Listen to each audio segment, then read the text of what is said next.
ఇప్పుడు ఐజీ గారు చాలా టెక్నాలజీని ఉపయోగించాం. ఫారెన్సిక్ సైన్స్ వాళ్ళ నిపుణుల్ని రప్పించాం. ఇలాగ పైకి ఎగిరి ఇలాగ వెళ్ళి ఇలా పడిపోగానే పైకి ఇలా ఎగిరి అలాగ వెళ్ళలేదు, బండి స్పీడ్గా వచ్చింది, బండి మళ్ళీ ఈయన మీద పడిపోయింది. అదే కదా ఆయన చెప్పింది. కామన్ సెన్స్ కూడా ఉన్నవాడు ఎవడో కూడా బండి ఇలా చూపించిన తర్వాత మనిషి కింద పడిపోతే బండి ఎదరికి వెళ్ళిపోతుంది. ఇట్స్ వెరీ వెరీ దానికి ఫారెన్సిక్ ఎవడో అవసరం లేదు అని చెప్పాడు. నేను కూడా ఈ పోస్ట్ మార్టం వచ్చిన తర్వాత ఐఏకి, జీపీటీకి, ఏఐకి, ఆర్టిఫిషియల్ ఇంటెలిజెన్స్కి, జీపీటీకి, జెమినీకి, గూగుల్కి అన్నిటినీ తీసుకుని నా రిపోర్ట్ తయారు చేశాను. దాంట్లో ఇది హత్య అని చెప్తుంది. సార్ ఐజీ గారు మీరు కూడా తీసుకున్నారు కదా టెక్నాలజీని, మేము కూడా తీసుకున్నాం. మా టెక్నాలజీ హత్య అని చెప్తుంది, మీ టెక్నాలజీ యాక్సిడెంట్ అని చెప్తుంది. ఎందుకంటే మీరు సృష్టించిన నకిలీ ప్రవీణ్ కుమార్ ఫుటేజ్ ఉంది కదా, ఎక్కడా కూడా ప్రవీణ్ కుమార్ ముఖంతో దాన్ని ఎక్కడా ఇది ప్రవీణ్ కుమార్ ముఖం అని ఎక్కడా మీరు పోలీసులు నిరూపించలేకపోయారు. ఎక్కడ చెప్పారు కానీ ఎక్కడ నిరూపించలేదు. చూశానండి, అది నేను నా దగ్గర ఉంది. నాకేం తెలుస్తుంది అని కుటుంబ సభ్యులు, కానీ అది అది నేను చూశాను. ఈయన హ్యాండిల్ పట్టుకోకుండా క్లచ్ని పట్టుకున్నాడు, పెట్రోల్ బంక్ కొట్టేదాన్ని. దాంట్లో ముఖం ఖచ్చితంగా ప్రవీణ్ కుమార్ కాదని నేను నమ్ముతాను. అది కాదని వాళ్ళని అడిగారు ఎవరన్నా? వాళ్ళు ఏదైనా ఎప్పుడైనా బయటకు వచ్చారు అసలు ఇప్పుడు వరకు? వాళ్ళ భయాలు వాళ్ళకు ఉంటాయి కదా సార్. ఆల్రెడీ ఒక మనిషిని పోగొట్టుకున్నారు, ఇంకో 2 పాపలు ఉన్నారు, వాళ్ళు చంపేస్తామని బెదిరింపులు ఉన్నాయి.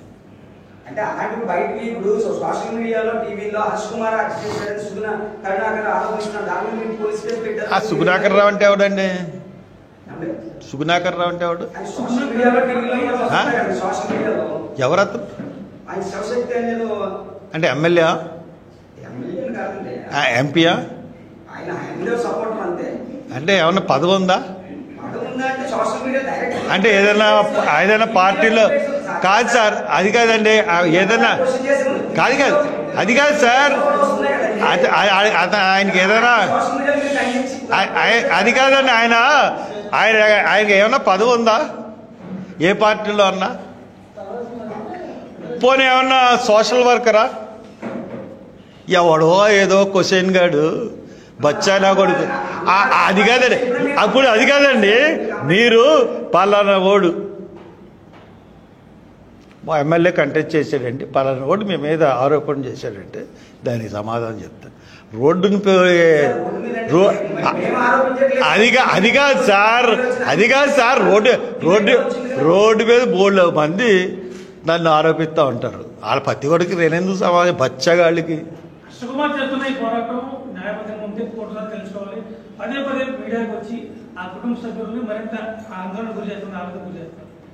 మీరేనండి అస్తమానం చెప్పించింది. మీరే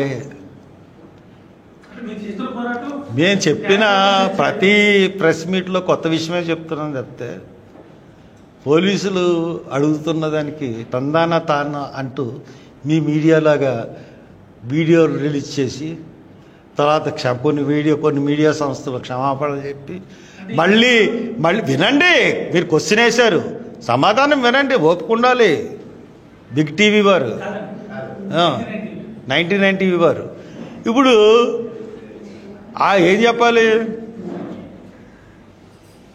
కొన్ని టీవీలు ఏమో క్షమాపణలు వేసి మళ్ళీ అయ్యే టీవీలో ఐజీ రిలీజ్ చేస్తే సిగ్గు లేకుండా విని వచ్చి రిపోర్టులు రాసిన మీరు నన్ను ప్రెస్ మీట్లు పెట్టి వాళ్ళనేమో వరుసగా తాగేశాడు అన్ని ఛానల్లోనూ ఎదవ దొంగ వీడియోలు, దొంగ మనిషిని ఫేక్ వీడియోలు సృష్టించి చూపించి వాళ్ళ కుటుంబాన్ని వినండి, నేను చెప్పిన తర్వాత మీరు మాట్లాడండి.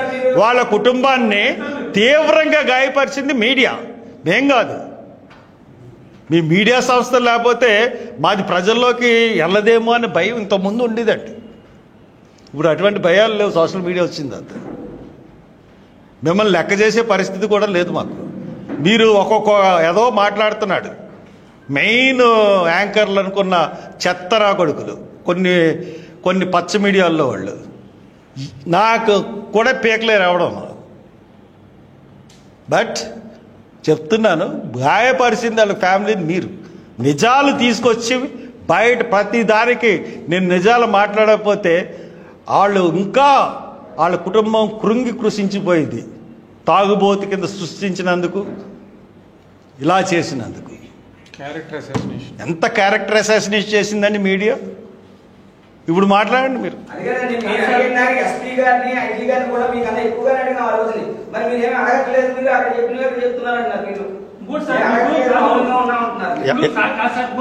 ఎవరో ఒకళ్ళు అడిగితే నేను చెప్తా. ఆయనకి సమాధానం చెప్పినామండి సార్. 1990 వారు మీరు చెప్పండి, అడగండి.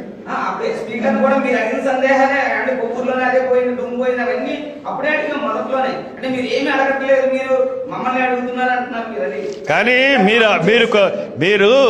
అడిగారు సార్, నేను చూశాను. మొన్న ప్రెస్ మీట్లో కూడా నేను అప్రిషియేట్ చేశాను మిమ్మల్ని. ముఖ్యంగా మా సన్నీ కూడా అప్రిషియేట్ చేశాడు. కానీ మీరు అడుగుతున్నారు. నేను మీడియా అని అంటున్నానంటే ఇక్కడ కూర్చున్న వాళ్ళ గురించి మాట్లాడట్లేదు. మీడియా సంస్థలని, ప్రభుత్వంతో భాగస్వామ్యం లేకపోతే బతకలేని మీడియా సంస్థల్ని, ప్రభుత్వానికి సపోర్ట్ చేసి పదవులు తెచ్చుకున్న మీడియా సంస్థల్ని. ఒక మీడియా సంస్థ యజమాని టీటీడీ చైర్మన్ కాదంటారా? ఒక మీడియా సంస్థ యజమానికి బోలు భూములు కప్పుపెడుతుంది వీళ్ళ గవర్నమెంట్లో ఉన్నప్పుడు. వీళ్ళు మీడియా సంస్థల చైర్మన్లు. వీళ్ళు టీవీ నుంచి మనం అంతకన్నా ఎక్స్పెక్ట్ చేస్తామండి. ఇవన్నీ చూస్తూ ఉంటుంటే సార్ మీరేదో అడుగుతారు. నేను మీడియా విలేకరులతో పని లేదని ఎందుకంటానండి? అన్నాను, మిమ్మల్ని కాదు కదా, మీడియా సంస్థల్ని. మాకు మీడియా ఏదన్నా సరే పెట్టడం, మీడియా మీరు ప్రసారం చేస్తారో లేదా అన్నది మీ విషయం. చెప్పాల్సిన బాధ్యత నాకుంది. మీరు ప్రసారం చేయకపోయినా ఏం పర్వాలే, మీరు వస్తారు, మీరు రిపోర్ట్ ఇస్తారు, మీరు పైకి పంపిస్తారు. కానీ వేయకపోవడం అన్నది మీ చేతిలో లేదు కదా. వాళ్ళు మీ యాజమాన్యం ఏం చెప్తే అది చేస్తారు. మీకు దానికి నెలకి సరిపడా మీకు జీతాలు ఇస్తారు. వాళ్ళు వేసుకోవడం, మీరు వార్తలు సేకరించి పంపాలి. వేయకపోవడం వాళ్ళు ఇస్తాం. గవర్నమెంట్కి సపోర్టింగ్ ఉంటే వేస్తారు, లేకపోతే వేయరు. ఇది నేను చెప్తున్నాను. కానీ మీలో ఎవరిని కూడా కించపరచాలని కానీ లేకపోతే మిమ్మల్ని ఎప్పుడూ కూడా కింద పోలీసులు నేను ఎప్పుడు అన్నాను, ఇంక్లూడింగ్ ఐజీని ఎస్పీని కూడా అన్నాను. కారణం ఏంటంటే నడిపిస్తుంది ప్రభుత్వం. ఐజీలు ఎస్పీలు ఈ గత కాంగ్రెస్ గవర్నమెంట్ అయిపోయిన తర్వాత ఎలాగ తయారైపోయారంటే ఏ పార్టీలో అధికారం ఉంటే దానికి బానిసల కింద తయారైపోయారు. ఐఏఎస్లు ఐపీఎస్లు కట్టు బానిసలు. వాళ్ళు ఐఏఎస్ ఎందుకు చదివారు, ఐఏపీఎస్ ఎందుకు చదివారు అన్నది మర్చిపోయి బానిస బ్రతుకు అయిపోయింది ఐఏఎస్ది ఐపీఎస్ది. కాబట్టే నేను వాళ్ళని మాట్లాడుతున్నాను. కాబట్టి ఇది మిమ్మల్ని అంటున్నదని మీరు అనుకోవద్దు దయచేసి. ఒకవేళ మీరు అనుకుని ఉంటే నాకు క్షమాపణ. కానీ మిమ్మల్ని ఎప్పుడూ నేను కింద స్థాయి ఈవెన్ పోలీస్ కానిస్టేబుల్ నన్ను, ఎస్ఏ నన్ను, సిఐ నన్ను, ఎస్పీని కూడా అన్నాను, ఐజీని కూడా అన్నాను. ప్రభుత్వం ఏం చెప్తే చెయ్యాలి అండి. హర్ష్ కుమార్ ఇంటి చుట్టూ 3 ఉంటారు. ఇప్పుడు అడగండి, ఇక్కడ కానిస్టేబుల్ ఉన్నాడు, ఏది ఇగో నా ప్రెస్ మీట్కి వచ్చి కూర్చుంటాడు. 3 వస్తారు సెంట్రల్ నుంచి. ఒకళ్ళు ఏం మాట్లాడుతున్నారు హర్ష్ కుమార్ అని టీవీ తీసుకుంటున్నాడు. ఏం చెప్తాను, నా బాధలు నాకు ఉంటాయి. కాబట్టి వీళ్ళు ఎప్పుడు నా మీద నిఘా ఉంటుంది. కాబట్టి ఇది హత్య, 100% హత్య.